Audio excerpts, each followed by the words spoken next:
क्या आप भी ऐसे वीडियो चाहते हैं जिन्हें एक बार देखो और फिर बार बार देखने का मन करे? तो विश्वा यूट्यूब चैनल को अभी सब्सक्राइब करें। हमारी हर कहानी में छिपा होता है ऐसा गहरा संदेश जो आपके दिल और दिमाग को छूकर आपको सोचने पर मजबूर कर देता है। यहाँ आपको वो नैतिक कहानियां मिलेंगी जो जीवन के हर पहलू को रोशन करती हैं और आपको अपनी जिंदगी को बेहतर बनाने की प्रेरणा देती हैं। वीडियो को लाइक करें और बेल आइकन दबाएं ताकि आप हर नई कहानी का हिस्सा बन सकें। तो क्या सोच रहे हैं? एक बार देखिए, फिर खुद जानिए कि क्यों हमारी कहानियां छोड़ना मुश्किल हो जाती है। चलो शुरू करते हैं। 10वें दिन जब राजा भोज ने सिंहासन पर बैठने का इरादा किया तो 10वीं पुतली प्रभावती अपने स्थान से निकलकर उसके रास्ते की रुकावट बन गई। राजा भोज के पूछने पर उसने कहा, राजन, मेरी कथा सुने बिना तुम इस सिंहासन पर नहीं बैठ सकते। उसके बाद तुम स्वयं निर्णय करना कि तुम इस सिंहासन पर बैठने के योग्य हो या नहीं। राजा पुतली को रास्ता रोककर खड़ा देख एक और हट गया। राजा भोज, मैं भी इस सिंहासन में जड़ी 32 पुतलियों में से एक हूं। मेरी कथा भी अन्य पुतलियों की भांति राजा विक्रमादित्य की महानता को दर्शाती है। इस कथा को सुनने के बाद ही तुम निर्णय करना कि यह सुंदर राज सिंहासन तुम्हारे योग्य है या नहीं। इतना कहने के बाद उसने राजा विक्रमादित्य की जो कहानी सुनानी आरंभ की वह इस प्रकार थी। एक दिन राजा विक्रमादित्य शिकार को गए। शिकार करते करते घने वन में पहुंचकर उनका घोड़ा इतना आगे बढ़ गया कि उनके साथ आए सैनिक पीछे रह गए। राजा मार्ग भूलकर इधर उधर भटकने लगा। अचानक उन्होंने देखा कि एक अत्यंत खूबसूरत और दमकते चेहरे वाला युवक पेड़ की डाल पर पहुंचकर गले में फांसी का फंदा लगाकर उस पर झूल गया। राजा विक्रमादित्य ने दौड़कर उसके पैरों को थाम लिया और ऊपर उठा लिया तथा डांटते हुए उससे कहा, फांसी का फंदा गले से निकालो, अन्यथा आत्महत्या के अपराध में मैं तुम्हें दंड दूंगा। एक बार आत्महत्या की घड़ी टल जाने के बाद कोई भी आत्महत्या का प्रयास करने वाला अपने प्राण बचाने के मोह से ग्रसित हो जाता है। उस युवक के साथ भी ऐसा ही हुआ। उसने गले से फांसी का फंदा निकाल दिया। राजा विक्रमादित्य ने उसे नीचे उतारा और सोचने लगे कि यदि उन्हें पल दो पल की देरी हो जाती तो उसकी गर्दन खिंच गई होती। धरती पर पड़े युवक की गर्दन सहलाते हुए उन्होंने कहा, तुम्हें इस बात का आभास नहीं कि आत्महत्या करना घोर पाप है और कायरता भी। सामान्य अवस्था में आने के बाद युवक राजा विक्रमादित्य के चरणों में गिर पड़ा और रोने लगा। रोते रोते बोला, जब किसी के जीवन के चारों ओर निराशा ही निराशा छा जाए तो उसके जीने को इच्छा मर जाती है। राजन, वेशभूषा तथा कड़कती आवाज से ही युवक ने इस बात को समझ लिया था कि उन्हें बचाने वाला कोई राजा ही है। तुम युवा हो, शरीर भी बलशाली है, फिर जीवन के प्रति निराश क्यों? परिश्रम करके अपनी आजीविका कमा सकते हो। मेरी निराशा का कारण आजीविका की समस्या नहीं है राजन। फिर क्या कारण है? विक्रम ने पूछा। महाराज, युवक ने डबड़बाई आंखों से विक्रम की ओर देखते हुए कहा, मैं कालिंजर का निवासी हूं। मेरा नाम वासु है। कुछ समय पूर्व मैं एक जंगल से गुजर रहा था। वहां मैंने अप्सराओं को भी लजाने वाली एक अत्यंत रूपवती को देखा। उसकी सुंदरता पर मैं मोहित हो गया। मैंने जब उस सुंदरी के पास जाकर प्रणय निवेदन किया तो वह हंस पड़ी। मैंने उसके हंसने का कारण पूछा तो उस युवती ने बताया कि यही तो उसका दुर्भाग्य है कि वह न तो किसी से प्रेम कर सकती है, न ही किसी से विवाह। उसने बताया कि उसका जन्म राज परिवार में हुआ था, मगर जन्म ऐसे नक्षत्र में हुआ था कि राज ज्योतिषियों ने मेरे पिता से कहा कि विवाह से पूर्व यदि मेरे माता पिता मेरा मुख देखते हैं तो उनकी मृत्यु निश्चित है तथा राज्य में भी घोर संकट आ जाएगा। उन्होंने यह भी कहा कि मैं उसी व्यक्ति से विवाह कर सकती हूँ जो खौलते तेल के कड़ाह में कूदकर सकुशल बाहर निकल आए। ज्योतिषियों की बातें सुनकर मेरे माता पिता ने मुझे योगी को पालन पोषण हेतु दे दिया। योगी ने ही मुझे पाल पोसकर बड़ा किया है। मेरे पालन पोषण का सारा खर्च राज्य की ओर से मिलता है। योगी को मेरे पिता ने मेरे विवाह की शर्त बता दी थी, अतः मेरा विवाह उसी से हो सकता है जो खौलते तेल के कड़ाह में कूदकर सकुशल बाहर आ जाएगा। शर्त के बारे में जानने के लिए मैं योगी के आश्रम में गया तो यह देखकर मेरा साहस जवाब दे गया कि वहां दर्जनों युवकों के अस्थिपंजर टंगे हुए थे जो राजकुमारी से विवाह करने की इच्छा लेकर वहां पहुंचे थे और खौलते हुए तेल के कड़ाह में कूदकर अपने प्राण गंवा बैठे थे। मेरा साहस जवाब दे गया। मैं निराश होकर लौट आया। लौट आने के बाद मुझ पर उस रौपसी राजकुमारी के रूप का जादू इस तरह छा गया कि मेरा खाना पीना और मन का चैन सब छिन गया। मैं खुद से लड़ते लड़ते इतना थक गया कि आज अपने प्राणांत करने का निर्णय ले बैठा।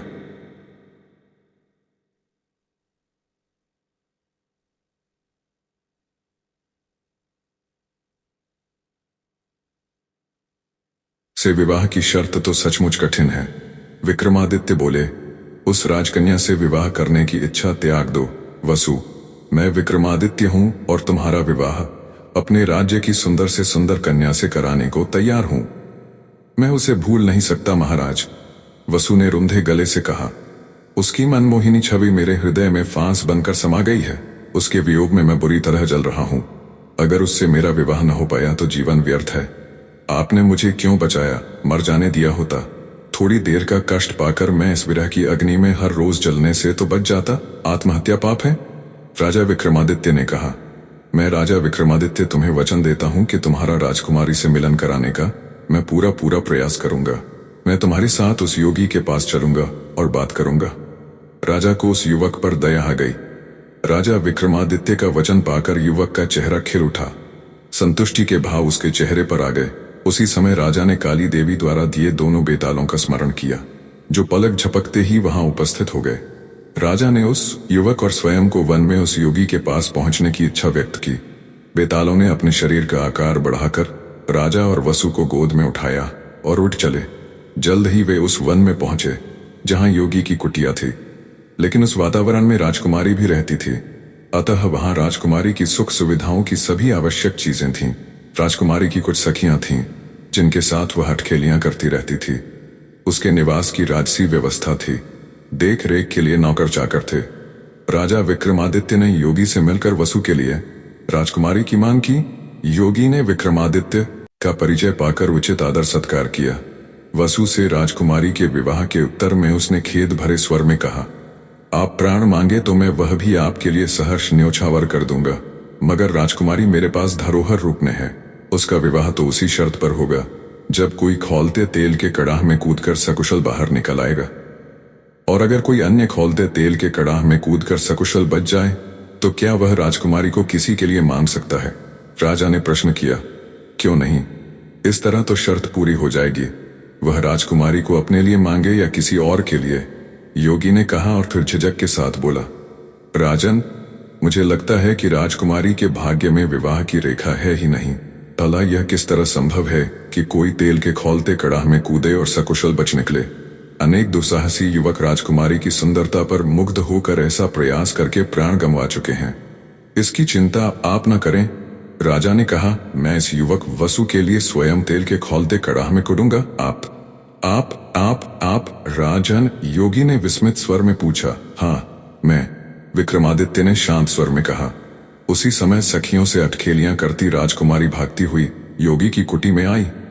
पल भर के लिए वह राजा विक्रमादित्य के सामने झिझक कर ठिठकी। राजा ने देखा और मन ही मन सोचा, यह युवती तो अप्सराओं से भी अधिक सुंदर है। इसे प्राप्त करने के लिए यदि युवकों ने प्राणों की बाजी लगा दी है तो कुछ गलत नहीं किया है। राजा ने योगी से खौलते तेल की कड़ाह की व्यवस्था कराने को कहा। कड़ाह तैयार होने के बाद राजा ने मां काली का स्मरण किया और माता का जय घोष करते हुए खौलते कड़ाह में कूद गए। कुछ क्षण के बाद उनका भी वही हश्र हुआ जो अन्य युवकों का हो चुका था। खौलते कड़ाह में गिरते ही उनका शरीर भुन गया और उन्होंने दम तोड़ दिया।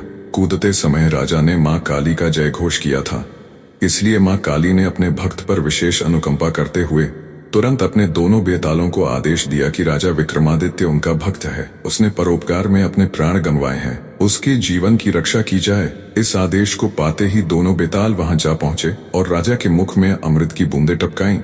अमृतत्व के प्रभाव से राजा विक्रमादित्य पुनः जीवित होकर उठ बैठे। वे पूरी तरह से न केवल सकुशल बल्कि स्वस्थ भी थे। उन्हें इस तरह से उठकर बैठते देखकर वहां उपस्थित सभी लोगों के मुंह विस्मय से खुले रह गए। राजा विक्रमादित्य ने योगी के सम्मुख जाकर कहा, आपकी शर्त के अनुसार अब मैं राजकन्या को पाने का अधिकारी बन गया हूं। हाँ, अवश्य, योगी ने कहा। उसी समय राजकुमारी के पिता को सूचना भेजी गई। राजा पूरी सज धज के साथ आए और विक्रमादित्य से आकर मिले तथा अपनी प्रसन्नता व्यक्त की। राजकुमारी का विवाह वसु के साथ हो गया। राजा ने कन्या के साथ साथ आधा राजपाट भी वसु को दे दिया।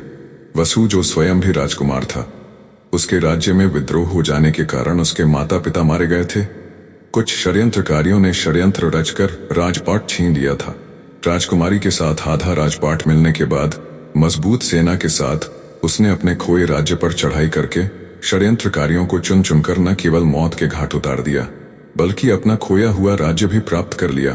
राजकुमारी और वसु ने राजा विक्रमादित्य का बहुत आभार माना, क्योंकि उन्हीं के कारण राजकुमारी को दुखों से मुक्ति मिली थी, अन्यथा वह जीवन भर कुंवारी ही रहती।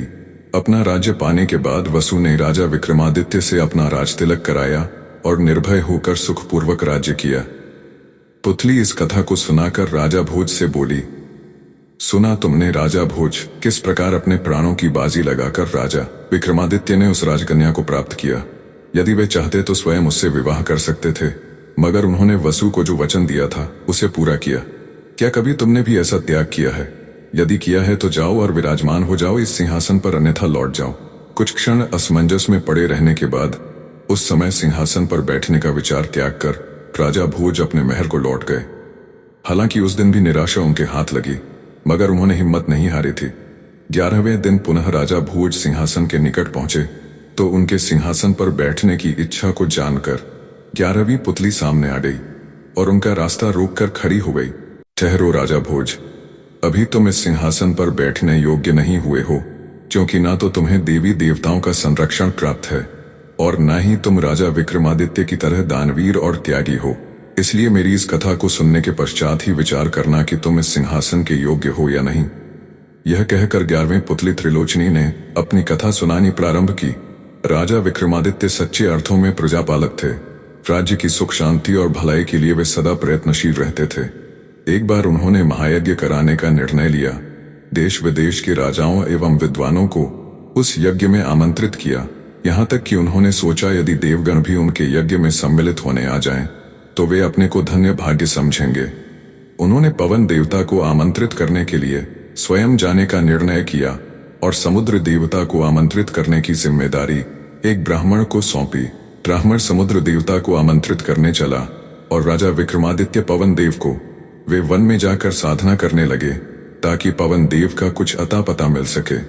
योग साधना के माध्यम से उन्हें ज्ञान प्राप्त हुआ कि इन दिनों सुमेरु पर्वत पर पवन देव का वास है। यदि वे सुमेरु पर्वत पर जाकर पवन देव को पुकारें तो उनसे साक्षात्कार हो सकता है। सुमेरु पर्वत की स्थिति और दूरी का कुछ अता पता न होने के कारण उन्होंने मां काली द्वारा दिए दोनों बेतालों का स्मरण किया। बेताल उनके सम्मुख आकर उपस्थित हुए। राजा ने उन्हें बताया कि उसने उन्हें किस उद्देश्य से याद किया है। अभी लीजिए स्वामी, बेतालों ने कहा और उन्हें कंधे पर लाद कर उठ चले। बेतालों को आकाश पाताल कहीं भी पहुंचने में देर नहीं लगती थी। उन्होंने शीघ्र ही राजा को सुमेरु पर्वत की चोटी पर पहुंचा दिया। ठिकाने पर पहुंच जाने के बाद राजा ने दोनों बेतालों को विदा किया। पर्वत चोटी पर हवाएं बहुत तेज चल रही थीं। वहां पैर जमाना कठिन हो रहा था। उन्हें लग रहा था जैसे यह तेज हवाएं उड़ाकर उन्हें मीलों दूर ले जाकर फेंक देंगी। कदम जमाने में जब हर पल कठिनाई होने लगी तो योग साधना के ज्ञाता राजा विक्रमादित्य ने योग का सहारा लिया और एक स्थान पर किसी शिला की तरह जमकर खड़े रहे। प्रचंड आंधियां चलने लगीं। बड़े बड़े वृक्ष तिनकों की तरह अपनी जगह से उखड़ने लगे। चट्टानें प्रचंड वायु के तेज झोंकों को सह न पाने के कारण टूटकर गिरने लगीं। मगर राजा विक्रमादित्य थे कि अपनी जगह अविचल भाव से खड़े पवन देव की साधना में लीन रहे। न कुछ खाना, न पीना, न सोना, न आराम करना। मानव शरीरधारी होकर भी वे जैसे पाषाण शिला बन गए थे। अंततः तूफान थमा, शांत मृदुल पवन चलने लगी। वायु की शीतलता शरीर को नवजीवन प्रदान करने लगी। तभी आकाशवाणी हुई, हे राजाओं के राजा देवराज इंद्र के चहेते, तेरी साधना से हम प्रसन्न हुए। बोलो क्या चाहते हो। चैतन्य अवस्था में आकर विक्रमादित्य ने दोनों हाथ जोड़कर पवन देव को नमन किया और कहा, मैं महायज्ञ कर रहा हूं पवन देव। मेरी इच्छा है कि आप मेरे उस महायज्ञ में अतिथि रूप में पधार कर मुझे आशीर्वाद दें। जितना भावुक है तू विक्रमादित्य। पवन देव का हंसी भरा स्वर सुनाई पड़ा, मैं संसार के कण कण में विद्यमान हूं। संसार में जहां जहां जीवन है वहां वहां मेरा वास है। अगर तू इसे ही मेरी उपस्थिति न मानकर मेरे सशरीर आने को मेरी सी उपस्थिति मानना चाहता है तो मेरा सुझाव है कि जन कल्याण की भावना को ध्यान में रखकर इस जिद को छोड़ दे। मेरे कहीं भी आने का अर्थ होता है वहां भयानक तबाही, आंधी तूफान आ जाना। तेरे राज्य की समस्त लहलहाती फसलें उजड़ जाएंगी, पेड़ पौधे नष्ट हो जाएंगे, मकान आंधी तूफान में उड़ जाएंगे। क्या तू इस तबाही को अपनी आंखों से देखना चाहता है महज अपनी जिद की वजह से? नहीं पवन देव, तो फिर जाओ, मेरा आशीर्वाद है। तुम्हारे राज्य में कभी सूखा नहीं पड़ेगा, अतिवृष्टि नहीं होगी, अकाल नहीं पड़ेगा, और मैं तुम्हें कामधेनु गौ उपहार में दे रहा हूं, जिससे तुम्हारे राज्य में सदा दूध दही की नदियां बहती रहेंगी। आकाशवाणी के उपरोक्त शब्दों के साथ ही विक्रमादित्य के सम्मुख एक सुंदर हृष्ट पुष्ट गाय आकर उपस्थित हो गई। विक्रमादित्य पवन देव का आशीर्वाद पाकर प्रसन्नता से फूले न समाये। एक बार पुनः पवन देव को नमन किया और कामधेनु गाय की गर्दन सहलाने लगे। आकाश में उपजा प्रकाश लुप्त हुआ।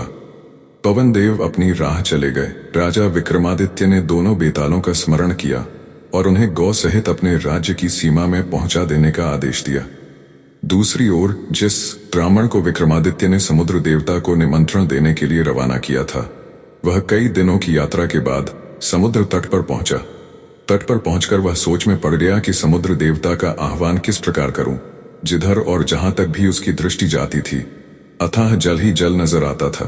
काफी सोच विचार के बाद वह इस निर्णय पर पहुंचा कि ध्यान और मनन करके ही समुद्र देवता का आह्वान किया जा सकता है। इस विचार के आते ही वह सागर तट के जल में कमर तक प्रविष्ट होकर समुद्र देव का आह्वान करने लगा। उसने ऊंची आवाज में पुकार कर कहा, हे समुद्र देवता, मैं महाराजा विक्रमादित्य के दूत के रूप में आपको निमंत्रित करने आया हूं। महाराज विक्रमादित्य एक महायज्ञ करा रहे हैं, आप उस यज्ञ में सादर आमंत्रित हैं। कृपया मेरी पुकार सुनिए और प्रकट होकर मुझे आश्वस्त कीजिए, जिससे मैं अपने कर्तव्य का निर्वाह कर सकूं। ब्राह्मण पूरी श्रद्धा और सम्मान के साथ उपरोक्त शब्द बार बार दोहराता चला जा रहा था। अंत में सागर के जल में हलचल हुई। अथाह जल राशि के बीच समुद्र देवता प्रकट हुए। ब्राह्मण ने समुद्र देवता को प्रणाम किया और उन्हें राजा विक्रमादित्य का संदेश दिया। समुद्र देवता बोले, हाँ, मुझे मालूम है। उनके होठों पर मुस्कुराहट थी। पवन देव ने मेरे करीब से गुजरते हुए कुछ देर पहले ही मुझे यह संदेश दिया है कि यशस्वी राजा विक्रमादित्य एक महायज्ञ कर रहे हैं, जिसमें देवता की उपस्थिति की भी अभिलाषा रखते हैं। पवन देव को स्वयं सुमेरु पर्वत पर पहुंचकर विक्रमादित्य ने यज्ञ में आने को आमंत्रित किया था। अनिष्ट की आशंका सामने रखकर पवन देव ने अपनी विवशता जताकर विक्रमादित्य को अपना आशीर्वाद दे दिया है। मेरा भी बिल्कुल वैसा ही उत्तर है ब्राह्मण दूत। मैं स्पष्ट उत्तर आपके मुख से सुनना चाहता हूं समुद्र देवता। ब्राह्मण ने कहा, तो सुनो। महाराजा विक्रमादित्य जैसे दानी परोपकारी एवं प्रजावत्सल राजा का निमंत्रण मुझे सहर्ष स्वीकार है, किंतु मैं चाहकर भी उस यज्ञ में सम्मिलित नहीं हो सकता। कारण देव, आश्चर्य से ब्राह्मण ने पूछा। इसका मुख्य कारण यह है कि अगर मैं वहां गया तो मेरे साथ जल भी जाएगा। जल गया तो लहलहाती फसलें डूब जाएंगी, मार्ग, ग्राम और नगर नष्ट हो जाएंगे। मात्र विक्रमादित्य का मन रखने के लिए हजारों लोगों के जीवन को संकट में डालना किसी भी तरह बुद्धिमत्ता की बात नहीं है, इसलिए मेरा वहां न जाना ही उचित है। समुद्र देवता ने कहा, तब मेरे लिए क्या आदेश है देव? ब्राह्मण ने विनीत भाव से पूछा। समुद्र देवता बोले, मेरी ओर से राजा विक्रमादित्य से कहना कि मैंने तुम्हारा आमंत्रण स्वीकार कर लिया है। जल के कण कण में मेरा वास है। वे यज्ञ के लिए जल के जिन छींटों का प्रयोग करेंगे, उनमें भी मैं उपस्थित रहूंगा। वे जो यज्ञ करने जा रहे हैं, उसकी शुभकामनाएं मैं अर्पित करता हूं। जैसा आदेश देव। और मैं निमंत्रण स्वीकारने के बाद राजा को अपनी ओर से उपहार देता हूं। यह कहकर समुद्र देवता ने 5 बहुमूल्य रत्न और एक समुद्री घोड़ा प्रदान करते हुए कहा, मेरी ओर से यह भेंट राजा विक्रमादित्य तक पहुंचा देना। ऐसा ही होगा देव। इतना कहकर ब्राह्मण समुद्र देवता से मिले दोनों उपहार लेकर लौट पड़ा। घोड़े की लगाम थामे ब्राह्मण पैदल चल रहा था। तभी घोड़ा मायावी रूप से मनुष्य बोली में कहने लगा, दूर का सफर है, पैदल क्यों चल रहे हो? मुझ पर सवार क्यों नहीं हो जाते? समुद्र देवता ने तुम्हें राजा विक्रमादित्य को उपहार रूप में दिया है, उसकी वस्तु का उपयोग मैं कैसे कर सकता हूं? तुम राजा के दूत हो। दूत को जब राजा का संदेश ज्यों का त्यों किसी के पास पहुंचाने का अधिकार है, तो उसे राजा को प्राप्त उपहार को उपयोग करने का भी उस समय तक अधिकार है, जब तक वह राजा तक न पहुंच जाए। ठीक है, ब्राह्मण ने कहा और घोड़े पर सवार हो गया। उसके सवार होते ही घोड़ा जिस पवन वेग से उड़ा, उसे देखकर ब्राह्मण का मन घोड़े पर मोहित हो गया। उसने मन ही मन सोचा, आहा, ऐसा शानदार घोड़ा सवारी के लिए सदा के लिए मिल जाए तो कितना अच्छा हो। घोड़े ने शीघ्र ही ब्राह्मण को राजा के सम्मुख पहुंचा दिया। ब्राह्मण ने समुद्र देवता का उत्तर बताकर उपहार में मिली दोनों चीजें राजा को सौंप दी। राजा ने वे दोनों चीजें ब्राह्मण को दान में देते हुए कहा, मार्ग की अनेक कठिनाइयों को सहते हुए आप समुद्र तट पर पहुंचे। समुद्र देवता का आह्वान किया। यह एक बड़ा कष्ट का काम था। इस कार्य का प्रतिकार यही है कि मैं इन दोनों उपहारों को आपको ही अर्पित कर दूं। ब्राह्मण ने दोनों चीजें खुशी खुशी स्वीकार कर लीं। घोड़ा पाकर उसकी प्रसन्नता का ठिकाना न रहा। कहानी सुनाकर त्रिलोचनी ने पिछली अन्य पुतलियों की तरह राजा भोज से कहा कि क्या उसने कभी ऐसा दान किया है। निरुत्तर होकर राजा भोज उस दिन भी सिंहासन पर बैठे बगैर लौट गए। राजा भोज 12वें दिन जैसे ही सिंहासन के समीप पहुंचे, उनके सामने सिंहासन की 12वीं पुतली आकर खड़ी हो गई। हे राजन, मैं महाराज विक्रमादित्य की सबसे प्रिय दासी हूं। मैं यह कदापि नहीं चाहती कि आप राजा इंद्र द्वारा दिए गए इस सिंहासन पर विराजमान न हो, लेकिन इस पर विराजमान होने से पूर्व यह जान लेना परम आवश्यक है कि क्या आप अपने आप को राजा विक्रमादित्य के समान धीर, वीर, परोपकारी एवं पराक्रमी समझते हैं। यदि आप मेरी इस कथा को सुनेंगे तो आप शायद इस सिंहासन पर बैठने का अपना मोह त्याग देंगे। यह कहकर पुतली पद्मावती ने राजा विक्रमादित्य की कथा सुनानी प्रारंभ कर दी। एक रात की बात है। राजा विक्रमादित्य अपने महल की छत पर बैठे थे। आकाश में पूर्णिमा का चांद अपनी आभा बिखेर रहा था। सारा राज्य चांदनी में नहाया हुआ प्रतीत हो रहा था। मौसम बहुत सुहावना था। राजा प्रकृति की उस अद्भुत छटा को निहार रहे थे कि अचानक उनके कानों में किसी नारी की कारुणिक चीख सुनाई पड़ी। राजा सजग हो गए। चीख दोबारा कानों में पड़ी तो दिशा का अनुमान लगाया। समझते देर न लगी कि पश्चिम दिशा से यह नारी चीख सुनाई दे रही है। नारी को विपत्ति में फंसा जानकर प्रजापालक विक्रमादित्य ने तुरंत ढाल तलवार संभाली, घोड़े पर सवार हुए और चीख की दिशा में चल पड़े। कुछ क्षणोपरांत ही वे उस स्थान पर पहुंच गए। उन्होंने दूर से देखा एक सुंदर युवती बचाओ बचाओ की आवाज लगाती हुई जान बचाती भाग रही है और एक महाभयंकर राक्षस युवती का पीछा करता हुआ उसे पकड़ने का प्रयास कर रहा है। इस दृश्य को देखकर राजा झट से घोड़े से कूद कर आ गए। उनके नीचे आते ही भागती युवती उनके चरणों में आकर गिरती हुई बोली, बचा लीजिए, मुझे उस राक्षस से बचा लीजिए। राजा ने सुंदरी की बाह थाम कर उठाते हुए कहा, उठो बहन, तुम राजा विक्रमादित्य की शरण में हो। अब कोई तुम्हारा अहित नहीं कर सकता।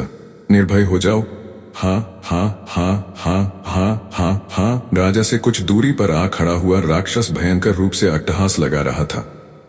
तू बचाएगा मुझसे इस सुंदरी को? तू जो एक साधारण मानव है, मैं तुझे पल भर में चीर फाड़ कर रख दूंगा। यह कहकर अपनी पूरी क्रूरता के साथ राक्षस आगे बढ़ने लगा। क्या तूने सुना नहीं, मैं विक्रमादित्य हूं? विक्रमादित्य ने राक्षस को ललकार कर कहा, अपने रास्ते लौट जा, अन्यथा अपने विनाश का तू स्वयं जिम्मेदार होगा। तू मानव होकर मुझे ललकारता है? राक्षस उपहास उड़ाकर बोला, चींटी की तरह तुझे मसल कर फेंक दूंगा। विक्रमादित्य ने स्त्री को अपने पीछे किया और तलवार हाथ में ऊंची करके कहा, तू नहीं मानता तो अब मुझे कोई पाप नहीं लगेगा। मैं तुझे युद्ध के लिए ललकारता हूं। राक्षस उसी कुटिलता के साथ मुस्कुराता, दहाड़ता और राजा को वहां से भाग जाने के लिए धमकाता हुआ आगे बढ़ता रहा। उसके निकट आने पर राजा ने पैंतरा बदला और राक्षस पर तलवार का वार कर दिया। राक्षस ने बेहद फुर्ती से राजा का वार बचाया और भिड़ गया। देखते ही देखते दोनों में भीषण युद्ध होने लगा। थोड़ी देर में ही स्थिति बदलने लगी। राक्षस थकने लगा, उसके चेहरे पर परास्त होने के भाव उजागर होने लगे। विक्रमादित्य ने उचित अवसर देखा और अपनी तलवार का भरपूर प्रहार राक्षस की गर्दन पर कर डाला। गोपलक झपकते ही राक्षस की गर्दन कटकर दूर जा गिरी। अगले ही पल गर्दन धड़ से अलग होते ही फिर जुड़ गई। राक्षस जीवित होकर उठ खड़ा हुआ। वह पहले से कहीं अधिक रौद्र मुद्रा में आ चुका था।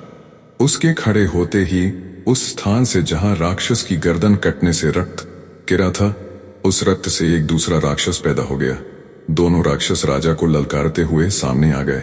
उस चमत्कार को देखते ही राजा भौचक्का रह गया, पर साहस खोए बगैर उन्होंने दोनों से एक साथ मुकाबला करने का निर्णय किया।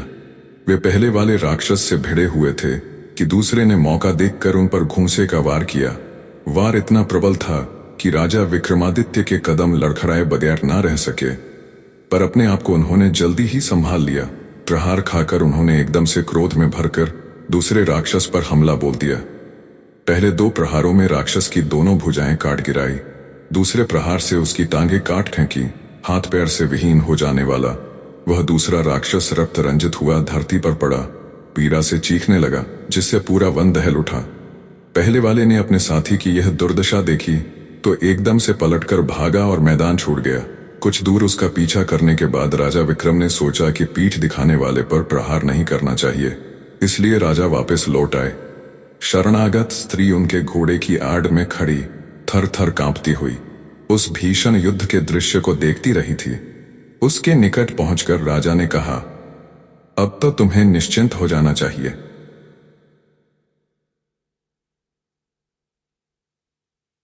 राक्षस मैदान छोड़कर भाग खड़ा हुआ और दूसरा धरती पर पड़ा दम तोड़ रहा है। मेरे साथ महल चलो, मैं तुम्हें तुम्हारे माता पिता के पास पहुंचा दूंगा। वह स्त्री अब भी भय से थर थर कांप रही थी। उसने राजा की बात सुनकर भययुक्त स्वर में कहा, राजन, आपने मेरी रक्षा की, इसके लिए मैं आपकी बहुत आभारी हूं, किंतु मैं अभी भी सुरक्षित नहीं हूं। खतरा अभी टला नहीं है। खतरा तभी टल सकता था जब वह मारा जाता, क्योंकि वह जीवित मैदान छोड़कर भागा है। अतः समय पाते ही लौट आएगा और मैं जहां कहीं भी रहूंगी मुझे खोज लेगा, फिर उठाकर इसी स्थान पर ले आएगा और मुझसे वही चाहत करने लगेगा जो वह नीच राक्षस चाहता है। अधीर मत हो बहन, मैंने तुम्हें रक्षा का वचन दिया है। शरीर में अंतिम सांस रहने तक मैं तुम्हारी रक्षा करूंगा। पर मुझे अपना परिचय दो और एक से दो राक्षस कैसे हो गए? गर्दन कट जाने के बाद भी वह राक्षस कैसे जीवित हो गया?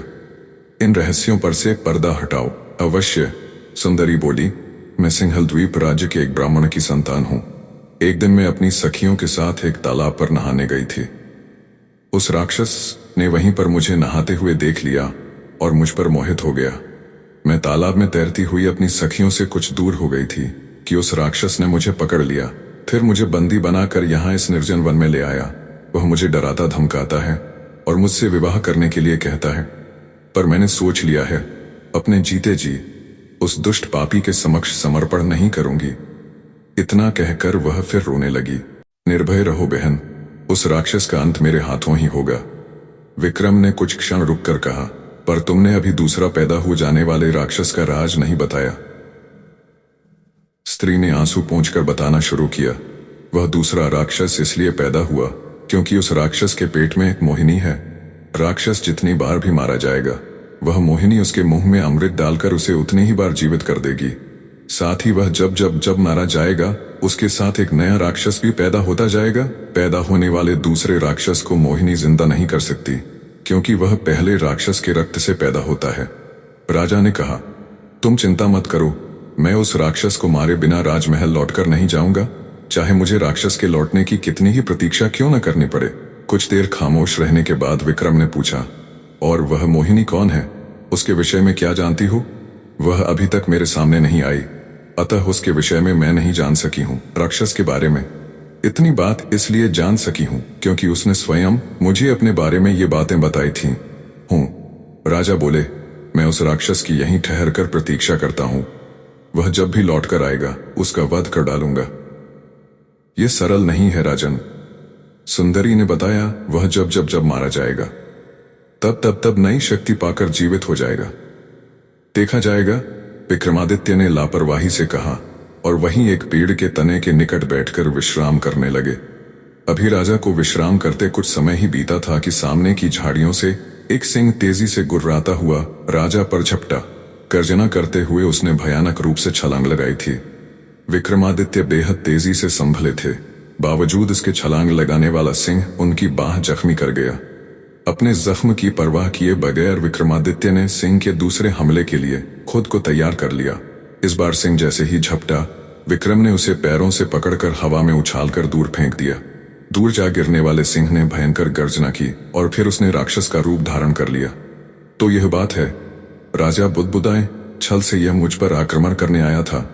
वे तलवार लिए राक्षस की ओर लपके और उससे भिड़ गए। दोनों में एक बार फिर भयंकर युद्ध होने लगा।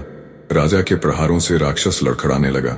राजा ने उचित अवसर पर तलवार राक्षस के पेट में घोंप दी। राक्षस चिंघाड़ता हुआ धरती पर गिरकर छटपटाने लगा। इतने पर भी राजा विक्रमादित्य रुके नहीं। उन्होंने राक्षस का पूरा पेट फाड़ डाला। पेट फटते ही राक्षस के पेट में वास करने वाली मोहिनी बाहर निकली और राक्षस के लिए अमृत लाने के लिए दौड़ी। राजा विक्रमादित्य ने तुरंत मां काली द्वारा दिए गए दोनों बेतालों का स्मरण किया। उनके प्रकट होते ही उन्हें आदेश दिया, देखो वह स्त्री बचकर जाने न पाए, उसे पकड़ लाओ। दोनों बेताल तीव्र गति से उड़े और मोहिनी को पकड़कर राजा के सामने लाकर पेश कर दिया। अमृत न मिल पाने के कारण कुछ पलों में ही राक्षस तड़प तड़प कर मर गया। राजा ने मोहिनी से पूछा, तुम कौन हो और किस कारण से राक्षस के पेट में निवास करती थी? राजन, मोहिनी ने उत्तर दिया, मैं भगवान शिव की एक गणिका थी। एक बार उनकी आज्ञा का पालन करने में मुझसे त्रुटि हो गई। उन्होंने कुपित होकर मुझे शाप देकर मोहिनी बना दिया और मुझे इस राक्षस के हवाले कर दिया। अब इस राक्षस को मारकर आपने मुझे अपने वश में कर लिया है। आज से मैं आपकी सेविका बनकर रहूंगी। उसके बाद राजा मोहिनी तथा ब्राह्मण कन्या को साथ लेकर महल लौटे। ब्राह्मण कन्या के परिवार वालों को उसे सौंपकर उसका विवाह करा दिया तथा दहेज में इतना धन दिया कि उसे किसी चीज की कमी न रही। मोहिनी से राजा विक्रम ने स्वयं विवाह कर लिया। इस कथा को सुनाकर पुतली बोली, यदि आपने जीवन में किसी राक्षस से लड़ने और उसे परास्त करके किसी ब्राह्मण कन्या का उद्धार करने का कार्य किया है तो इस सिंहासन पर बैठ सकते हो। तुतली की बात सुनकर राजा भोज के सामने इसके अलावा कोई और चारा नहीं था कि वे चुपचाप अपने महल में लौट जाएं। राजा भोज ने उस सिंहासन पर बैठने का मोह अभी नहीं त्यागा था, इसलिए 13वें दिन जैसे ही राजा भोज सिंहासन की ओर बढ़े तो 13वीं पुतली उनके सामने आकर खड़ी हो गई। पुतली के आते ही राजा भोज के कदम स्वयं जमीन से चिपक कर रह जाते थे। पता नहीं वह कौन सी देवी शक्ति थी जो राजा भोज को हर पुतली के सामने असहाय और निर्बल बना देती थी। राज दरबारी यह देखकर आश्चर्यचकित रह जाते थे। 12 पुतलियों के बाद यह 13वीं पुतली राजा भोज और सिंहासन के मध्य उनका रास्ता रोककर खड़ी कह रही थी, राजा भोज, अभी तुम इतने दानवीर नहीं हुए हो जो इस सिंहासन पर बैठने की लालसा रखते हो। पहले मुझसे राजा विक्रमादित्य की दानवीरता की यह कथा सुन लो, उसके बाद ही विचार करना कि क्या तुम इस सिंहासन के योग्य हो। यह कहकर पुतली विक्रमादित्य की कथा सुनाने लगी। एक दिन राजा ने अपने दरबारियों, विद्वानों, ब्राह्मणों और व्यापारियों को अपने यहाँ एक भोज में आमंत्रित किया और इस बात की चर्चा चलाई कि इस धरती पर सबसे बड़ा दानी राजा कौन है। दरबारी, विद्वान, ब्राह्मण और व्यापारी राजा विक्रमादित्य की दानशीलता की चर्चा करते न थकते थे। वे मुक्त कंठ से राजा विक्रमादित्य की दानवीरता की प्रशंसा कर रहे थे।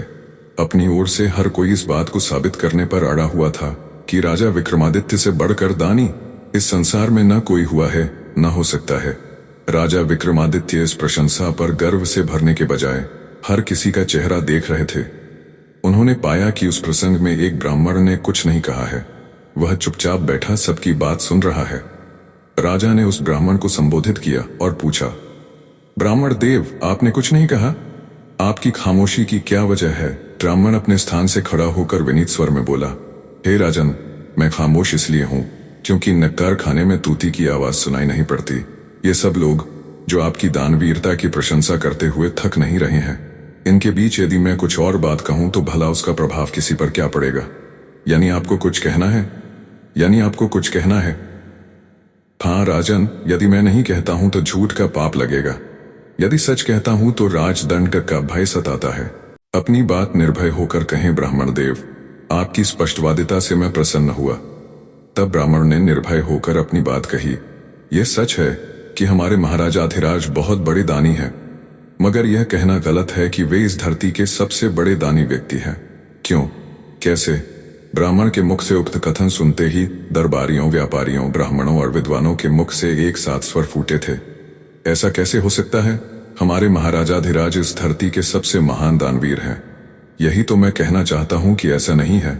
ब्राह्मण ने उनकी बात काटी। इस धरती पर समुद्र पार एक राज्य है जहां का राजा कीर्तिध्वज नामक व्यक्ति है। वहां कई दिनों रहकर मैंने उसकी दानवीरता देखी है। वह प्रतिदिन प्रातः बैठकर 1,00,000 स्वर्ण मुद्राएं याचकों को दान करता है। वह जब तक ऐसा नहीं कर लेता अन्न जल ग्रहण नहीं करता। यह बात प्रमाणित है। यदि ऐसा न पाया जाए तो मुझे दंड दिया जाए, जिसे भोगने के लिए मैं तैयार हूं। राजा विक्रमादित्य के भोजकक्ष में सन्नाटा छा गया। ब्राह्मण ने कहा, मैं वहां अनेक दिनों तक रहा और प्रतिदिन वहां जाकर स्वर्ण मुद्रा दान में प्राप्त की। मैंने अच्छी तरह से पता लगाया कि राजा कीर्तिध्वज का यह नित्य का नियम है। अब आप लोग ही निर्णय लें कि किसी ऐसे दानी व्यक्ति के इस पृथ्वी पर रहते हुए मैं आप सबकी बातों में हाँ कैसे मिला सकता था। राजा विक्रमादित्य ब्राह्मण की स्पष्टवादिता से बहुत प्रसन्न हुए और उसे ढेर सारा पुरस्कार देकर विदा किया। ब्राह्मण के जाने के साथ ही राजा विक्रमादित्य इस चिंता में पड़ गए कि ऐसे धनी राजा को जाकर देखना चाहिए और सत्यता का पता लगाना चाहिए। यही विचार करके वे साधारण वेश में महल से निकल पड़े। राज्य सीमा पर पहुंचकर उन्होंने दोनों बेतालों का स्मरण किया। उनके आने पर विक्रम ने समुद्र पार राजा कीर्तिध्वज के राज्य में पहुंचाने को कहा। बेतालों ने तुरंत राजा की आज्ञा का पालन किया। समुद्र पार राजा कीर्तिध्वज के महल के द्वार पर पहुंचकर उन्होंने राजा के पास उज्जैनी नगर से आए एक साधारण नागरिक की हैसियत से मिलने की बात कहवाई। उन्होंने इस बात को स्वयं अपनी आंखों से देखा और पाया कि उस राज्य में कोई भी निर्धन नहीं है।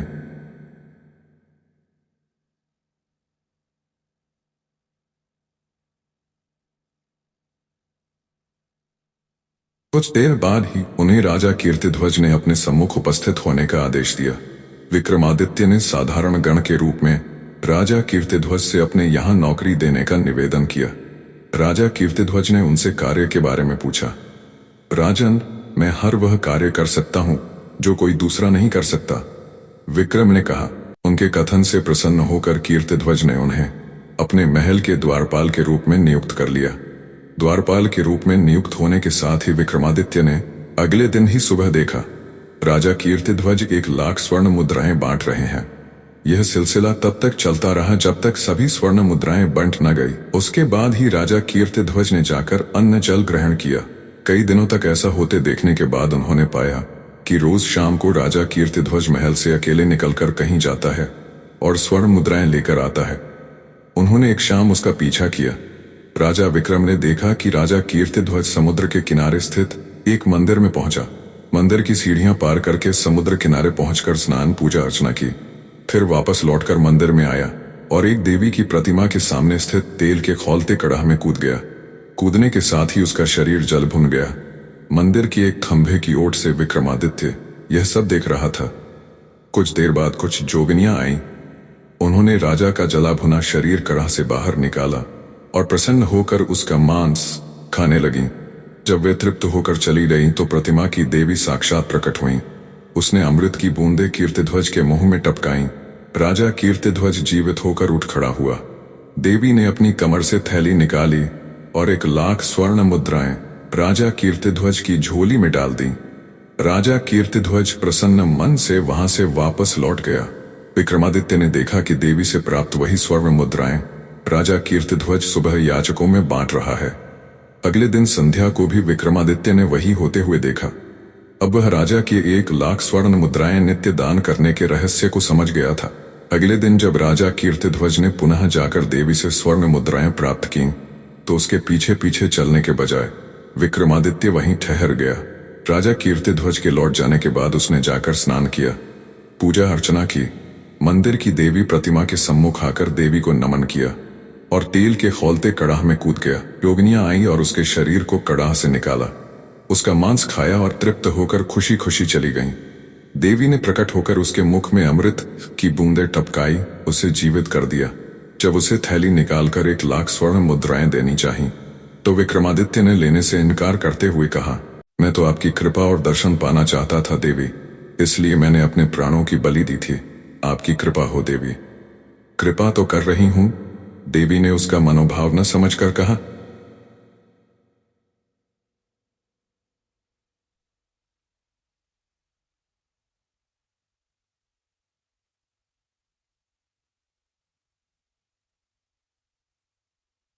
नहीं, मुझ पर आप जोगिनियों ने फिर उसके शरीर का मांस खाया और अपने अपने रास्ते पर चली गईं।